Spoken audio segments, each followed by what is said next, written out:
Hey guys, this is CFF here on Lexon here with a new deck profile. This one being my friend's Glory Maelstrom deck, and it has like only a few cards that I teched in, which is only basically one card.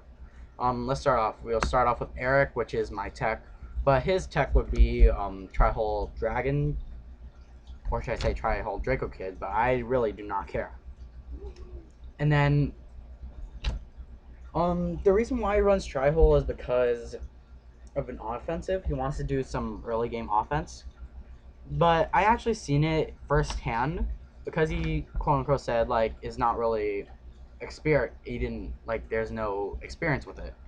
But yeah, Tri-Hole Draco Kid. It actually helped me in tourney. He actually one time he made me go from like first turn I went 4 damage already. So yeah, that was pretty good, like a pretty good start. But my opponent already has a limit break, and plus he has to guard more now. So yeah, I like it. But my choice would be Officer Cadet Eric. His ability is a generic grade 3 searcher, and the reason why I run him is because I only could get either Glory Maelstrom or Maelstrom in my hand. So yeah, that's the only reason why, because I really like the cross-ride bonuses. Oh, and also, if you guys do not know what a generic grade 3 searcher is basically Counterblast 1, put it to the soul, and look at the top 5 cards. So like the grade 3 of the same clan, if I believe, by memory, and then reveal it to your opponent, add it to your hand, shuffle your deck after the check. Next, for grade 0s, which is triggers, of course, run 4 supersonic soldiers. And his ability is when he's on rear guard, you may put him to soul and on flip a damage. So basically Silent Joker. Next we run 4 Mothership Intelligence. It doesn't matter who you would run, but this is not my deck. So yeah, if it was my deck I would do like 2-2, but nah, I'm kidding. But his deck I can't, like, even so they're both vanilla, so it's okay to choose which one which. Next we run Pyroxene Communications Sea Otter Soldier, if I remember the name of it. So yeah, 8 crit 4 draw is a bit common in other decks, but Aqua Force would like to run stand triggers. But since it's the Glory Maelstrom deck, you really only need crits and draws. So yeah, I respect his decision on this part because he is a bit superior than me. Should I say way a bit in strategy like this. But yeah, next. 4 heals, which is the Magical Officer of the Rainbow Elixir.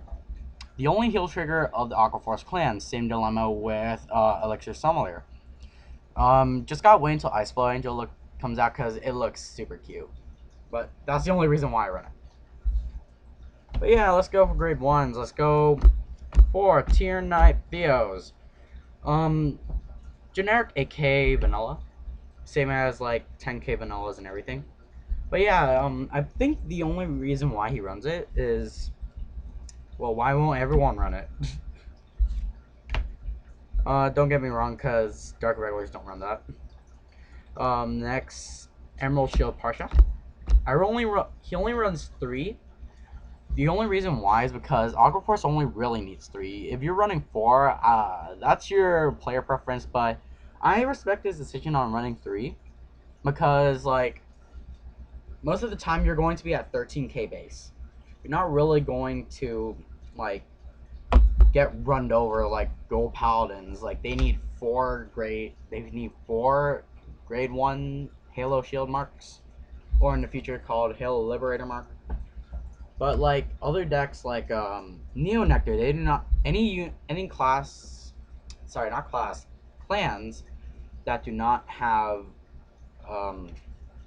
cross ride, then it's more like they need to go defensive against a cross ride deck, because that 1k, even if it's 2k, it still matters. So yeah, mine officially, I did not know this until like I experienced it firsthand when I first played against Crossrides. So yeah, pretty big note on it. Next, because ultimate breaks are pretty dangerous to just go on a limb just by itself. So this is why you run these guys, which is, I might butcher the name, but reliable strategic commander, which are self damagers. Their skill, if you do not want to know what a self damager is like Counterblast 1. When it's placed on Vanguard or Rearguard, you may Counterblast. Oh crud! I already said Counterblast 1, but you know, Counterblast 1 is the cost, and put the top deck to the damage zone. If it's a trigger, you do not get the trigger effect, and plus, excuse me, plus as well, you at the end phase you have to return any of your damage that you would have back to the deck, and you shuffle. So yeah, I love this guy in these kind of decks because Ultimate Break, it's good but bad. Like, it's a next level of Limit Break, but being at 5 damage and being at 6 makes you lose. You can't afford to take one single damage. But these guys, they'll change up the they'll change it up. They'll say, okay, now I'm at 5 for now, but I could turn myself into a 4 at the end phase. And plus, you could just return the trigger. Like, let's say you only can run 4 heal triggers a deck. So yeah, you return to heal, and now you're back to, you have +1 heal in your deck. And plus, it can work with any trigger. It's just, okay, now you have 1+ crit, 1+ draw. And you can just work with it. It's pretty good. Next, he runs 2 Tier Knight Kypris. His ability is a generic clone of any deck, which is Counterblast 1, it will gain 1000. This is an activation cost, so you may do it as much times as you want, and no one really cares. Well, besides you, if you really want to waste counterblasses, or if you you just want to spam it for like final turn rush. And let me see. So, other than that, he is a 7000. So, if let's say your opponent is running Alfred Beat, then you could put it behind Glory after he gets his crossride boost. He'll be at 20,000. So, enforcing 15,000 shields from your hand, from your opponent's hand, or perfect guard. But either way, it's 2 cards drop, and plus his ultimate break, you would make it him drop 20. So it's basically 2 to 3 cards all the times, or like 2 to 4 actually, if he doesn't have a 10,000, which is pretty evil. Last, he runs 2 Battle Siren Dorothea.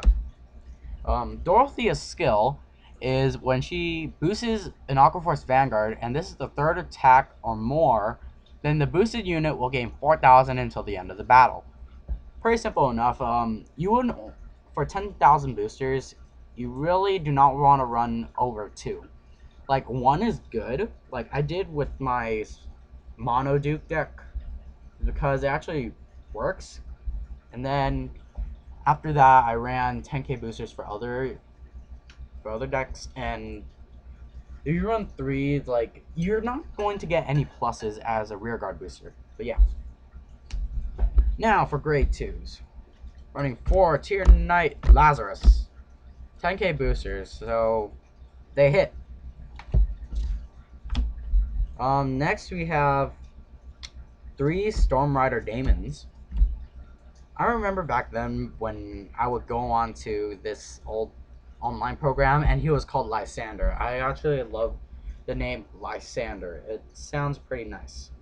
But Daemon is okay too. But like, his skill is Counterblast 1. When this is attack a Vanguard, you may swap positions with this and the unit in the same column of it, but their battle positions does not switch. So let's say you have Daemon and Daemon, and let's say this is a rearguard circle. Then Daemon attacks, Counterblast 1, swap. This guy does not stand. He stays at rest. And then this guy can attack. So yeah. So I actually like this because like it doesn't have to be the first attack, like those old Aqua Force units like Basil and Diamantes, but they have just a base power. Okay, speaking of which, with the attackers, we have 2 Valerias. Valeria's skills when this attack hits a Vanguard, while this is the 4th or more attack, you may retire.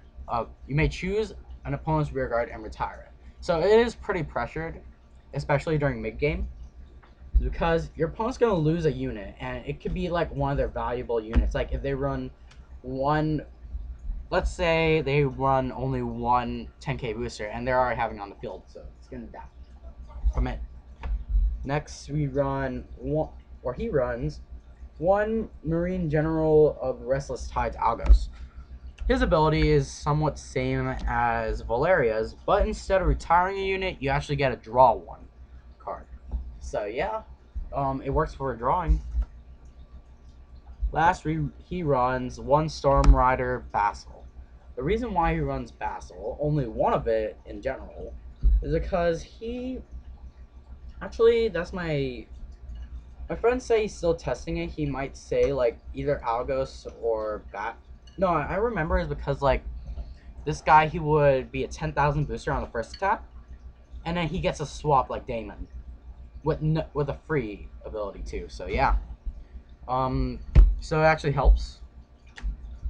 Next for grade 3s, we run 4 Maelstrom.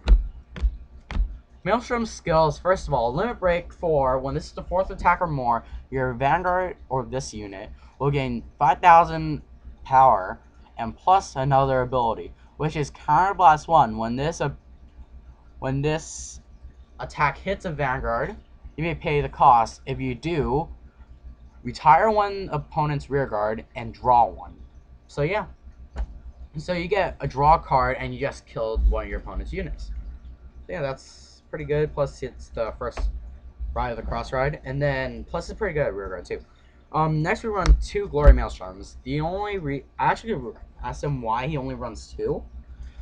But he says like 2, like more than 2 is a bit too cloggy because right now it's just like it's just no.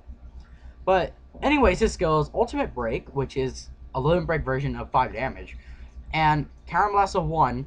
When this attacks, it does not need a number of attacks. Just when this attacks a Vanguard, it gains 5,000 power and plus the ability that your opponent cannot use grade 1 or higher units to guard. So your opponent cannot they cannot nullify the attack. They only can use zeros. And as well, if you was like, I had a question for my friend who actually I used this deck against, and this is his deck. Like if you would go, let's say I went against his Shiryuki deck, and he used Shiryuki on me, and it actually is legal because it's a Persona Blast cost of discarding one. He did not guard, he just minus my Vanguard's power. So yeah. And plus his yeah. Oh yeah, his cross-ride ability is if you have Maelstrom in your soul, and then he'll gain 2,000. And plus he has the new Lord ability. The Lord ability consists of only one clan. So Bushiroad is pushing it in to say you only can use one clan. No mixed clans anymore.